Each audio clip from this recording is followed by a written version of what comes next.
What's happening, guys? In today's video, I'm going to be answering a question I got during the week, and that was, what is the best type of cardio?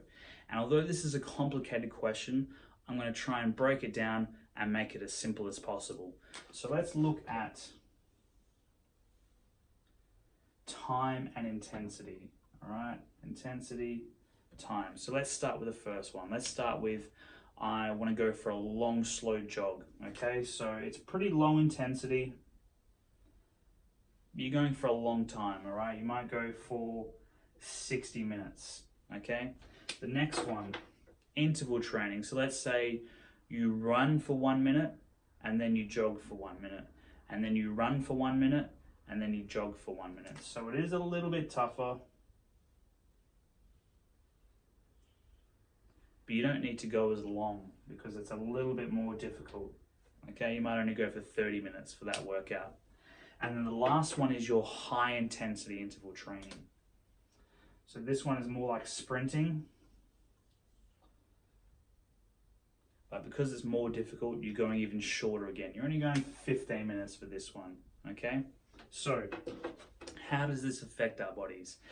The best way I get people to think about this one is think about the athletes that you associate with that style of training. So long, slow jogs, all right? We're thinking about long distance runners, our marathon runners, okay? So think about their body types. They're low fat and low muscle. So if your goals were to be skinny and you don't care about having muscle, that would be the style of training that you want to aim for. The next one, our interval training.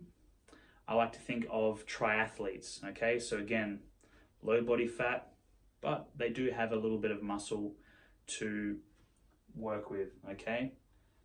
The next one, high intensity interval training. Think of our sprinters, okay? Low fat, but they do have a lot of muscle to help accelerate them down the track.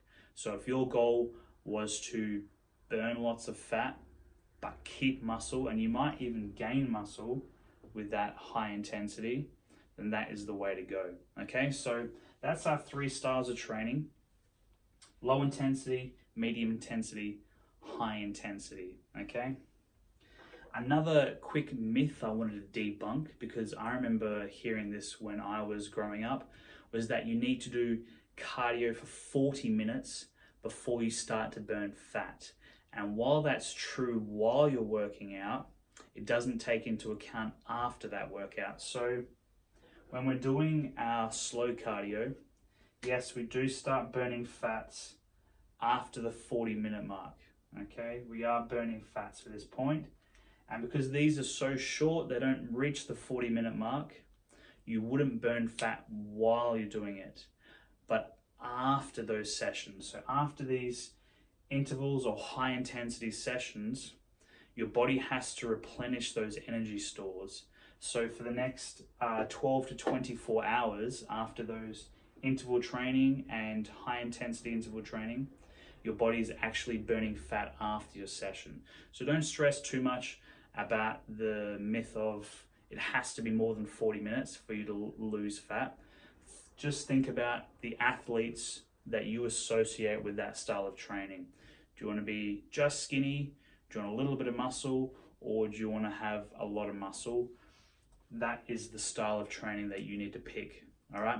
Hopefully you enjoyed this video, guys, and hopefully it's given you a little bit of an idea of the type of cardio that you want to be doing. And we'll see you in that next video.